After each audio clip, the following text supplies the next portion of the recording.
అరే ఈ రీల్ చూడు. అరే అరే ఈ రీల్ చూడు ఎంత బాగుందో. ఏ ఎవడే వీడు నీకు రీల్ షేర్ చేస్తుండు? ఏ ఫ్రెండ్ రా వాడు. ఫ్రెండా? ఏ ఫ్రెండ్? స్కూల్ ఫ్రెండా, కాలేజ్ ఫ్రెండా? చెయ్యి ముందు బ్లాక్ చేయి విని. ఇది ఇక్కడదా చూస్తా. ఏమన్నా కామెడీ ఉందా? సూపర్ ఉంది కదా అసలు.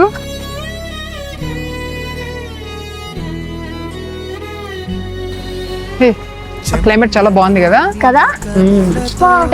ఏమైంది? ఏ నీకు సరిగ్గా నడవడం రాదా? చిన్న పిల్లవా?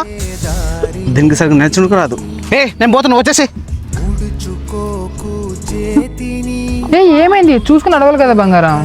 కాలు వెనక్కి, చెప్పులు అసలు కంఫర్ట్ లేవు నాకు. సరే మనం ఒక పని చేద్దాం, ఈ చెప్పులు తీసే చెప్తా. పోయేదారిలో కొత్త చెప్పులు కొనుక్కుందాం, సరేనా? దా. కోరుకున్నది వచ్చునా ఓటమంటే గెలుపు కోసం